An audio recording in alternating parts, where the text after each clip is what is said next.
안녕하세요. 대한민국 연예계의 가장 뜨거운 전쟁터, 그 중심을 가장 깊이 있게 분석하는 채널 트로트 음악의 세계입니다. 지난 1회 방송이 예상 밖의 낮은 시청률과 편집 논란으로 차가운 물음표를 남겼다면 이번 2회 방송은 그 물음표에 느낌표와 분노, 그리고 감동의 눈물을 더하며 그야말로 예측 불가능한 롤러코스터 같은 전개를 보여주었습니다. 1회에서 통편집되었던 비운의 무대가 마침내 공개되었고 피를 말리는 본선 1차전이 시작되며 양국 가수들의 희비가 극명하게 엇갈렸습니다. 오늘 우리는 단순한 결과 나열을 넘어 이번 2회 방송에 담긴 수많은 논란과 감동의 드라마, 그리고 그 이면에 숨겨진 제작진의 의도와 판정의 향방까지 샅샅이 파헤쳐 보고자 합니다. 만약 여러분께서도 국가의 자존심을 걸고 싸우는 가수들을 응원하신다면 지금 바로 좋아요와 공유, 그리고 채널 구독을 눌러주세요. 또한 여러분의 최애 아티스트를 응원하는 가장 확실한 방법, 영상 아래의 제품 링크를 통해 여러분의 사랑을 직접 보여주시는 것도 잊지 마세요. 2회 방송은 1회 통편집 사태로 팬들의 원성을 샀던 에녹과 타쿠야의 3위전 무대를 공개하며 시작되었습니다. 먼저 일본의 타쿠야는 이명웅의 사랑은 늘 도망가를 선곡, 애틋한 K-발라드의 정서를 완벽하게 재현했습니다. 그는 슬픔이 묻어나는 눈빛 연기와 절제된 제스처로 언어의 장벽을 넘어 원곡이 가진 애절한 감성을 고스란히 전달했습니다. 이에 맞선 한국의 에녹은 뮤지컬 트로트의 창시자답게 한예진의 마지막 연인을 선곡하여 한편의 비극적인 모노드라마를 보는 듯한 압도적인 무대를 선보였습니다. 긴장감으로 잠 못 이뤘다는 고백이 무색하게 그는 이별의 절절함과 진한 감성을 폭발시키며 무대를 완전히 장악했고 일본 마스터들조차 곡 해석 능력이 경이롭다며 극찬을 쏟아냈습니다. 결과는 67대 33, 에녹의 압도적인 승리였습니다. 하지만 팬들의 반응은 싸늘했습니다. 이렇게 훌륭한 무대를 왜 1회에 내보내지 않았나? 최고의 무대를 위해 시청률을 위한 미끼 상품으로 전락시켰다는 비판이 쏟아지며 제작진의 편집 방식에 대한 불신은 더욱 깊어졌습니다.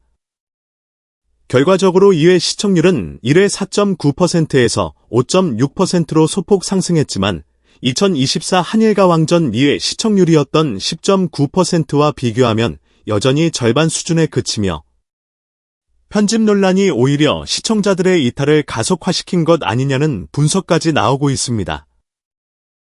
편집 논란의 씁쓸함도 잠시, 지난주 최고의 화제였던 박서진과 유다희의 1위전 결과가 공개되었습니다. 이는 단순히 한 번의 대결이 아닌 K-트로트의 원초적인 에너지와 제1록의 세련된 파워가 맞붙는 장르 대전의 성격을 띄었기에 더욱 관심이 집중되었습니다. 장구의 신 박서진의 신들린 퍼포먼스와 폭발적인 가창력은 58대 40이라는 점수로 제1록의 에너지를 꺾었고 이 승리는 한국팀의 본선 1점 베네핏이라는 유리한 고지를 안겨주었을 뿐만 아니라 팀의 사기를 한껏 끌어올리는 중요한 기폭제가 되었습니다. 하지만 기쁨도 잠시, 곧이어 시작된 본선 1차전은 즉흥 선발전이라는 그 어떤 오디션보다 잔혹한 방식으로 진행되었습니다. 양 팀이 상대 팀의 출전자를 확인한 후 즉석에서 회의를 통해 맞대결 상대를 결정하는 방식은 가수의 실력뿐만 아니라 각 팀의 전략과 심리전까지 모든 것을 시험대에 올렸습니다. 본선 1차전 첫 주자로 한국팀이 예상 밖의 카드, 강문경을 내세우자 일본팀은 즉시 회의에 들어갔고 예선전에서 진해성을 꺾었던 마사야를 투입하는 강수를 두었습니다. 예선전 패배의 아픔을 만회하고 싶었던 강문경은 금잔디의 모라버니를 선곡, 기존의 애절한 이미지를 벗고 윙크와 플러팅을 선보이는 파격적인 변신을 감행했습니다.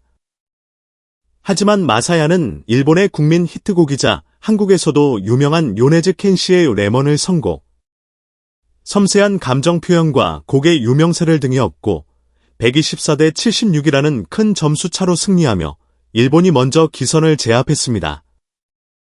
한국팀이 위기에 몰린 상황, 내가 나가겠다며 자청하고 나선 것은 바로 신승태였습니다.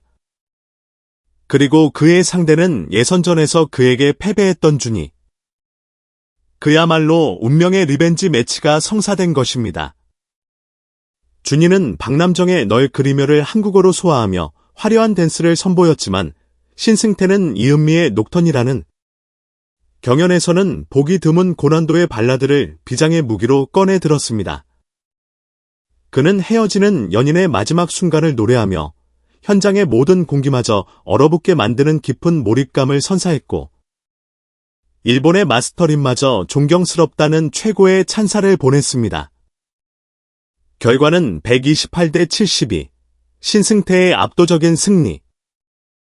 한국과 일본은 1대1 동점을 이루며 승부는 다시 원점으로 돌아갔습니다. 세 번째 대결은 더욱 예측 불가능했습니다.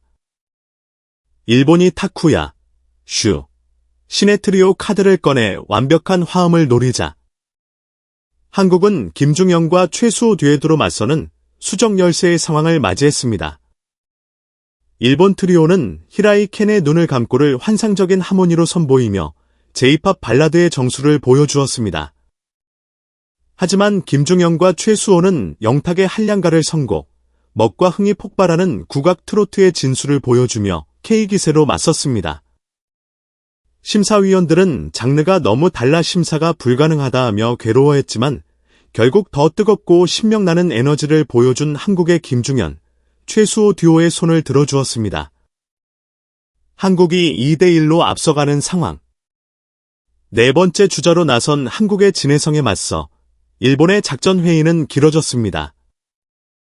그리고 회의 끝에 나온 이름은 모두를 경악하게 했습니다. 바로 일본 팀의 수장, 유다이였습니다. 그는 예선전 무대에서 삼킨 꽃가루 때문에 목에 상처를 입어 의사로부터 노래를 하지 말라는 진단까지 받은 상태였습니다. 하지만 팀의 연이은 패배를 지켜볼 수 없었던 그는 부상 투혼을 결심하고 무대에 올랐습니다. 진해성이 일본의 명곡을 완벽하게 소화하며 관록을 뽐냈지만 이날의 주인공은 유다이였습니다. 그는 일본의 인기 밴드 오피셜이 계단디즘의 프리텐더를 선곡, 고통을 참아내며 터뜨리는 고난도의 고음으로 현장의 모든 이들의 눈시울을 불켰습니다. 이것은 단순한 노래가 아닌 리더의 책임감과 희생정신이 담긴 한편의 감동적인 드라마였습니다. 결국 유다이는 진해성을 140점이라는 충격적인 점수 차로 꺾었고 승부는 다시 2대2 동점이 되었습니다. 방송 말미, 한국의 가왕 박서진이 예선전에서 자신을 긴장시켰던 천재 드러머 신노스케를 향해 내가 하려던 걸 뺏겼다. 본선에서 제대로 붙자며 선전포고를 하는 모습이 공개되었습니다. 양 팀의 점수가 2대2로 팽팽한 가운데 과연 박서진이 또다시 가왕의 저력으로 판을 뒤집을 수 있을지 초미의 관심이 쏠리고 있습니다. 하지만 방송이 끝난 후 시청자 게시판은 여전히 뜨겁습니다. 왜 트로트 오디션에서 계속 J-팝과 록이 나오는가라는 장르 정체성에 대한 불만과 일부 무대에 대한 편파 판정 논란까지 제기되며 프로그램에 대한 갑론을박이 이어지고 있습니다. 특히 감동적인 서사가 있는 무대에 점수가 과도하게 쏠리는 현상에 대해 이것은 노래 경연인가, 감성파리 경연인가라는 날선 비판도 나오고 있습니다. 이러한 논란들이 과연 앞으로의 시청률에 어떤 영향을 미칠지, 제작진은 이 위기를 어떻게 극복할 것인지, 한일과 왕전의 진짜 전쟁은 이제부터 시작입니다. 오늘의 심층 분석, 여러분의 마음에도 깊은 울림을 주었나요? 이외 방송에서 가장 인상 깊었던 무대와 각종 논란에 대한 여러분의 생각은 어떠신가요? 아래 댓글을 통해 여러분의 소중한 의견을 남겨주세요. 저희 트로트 음악의 세계가 계속해서 깊이 있는 콘텐츠를 만들어 나갈 수 있도록 채널 구독과 알림 설정을 꼭 부탁드립니다. 시청해주셔서 대단히 감사합니다.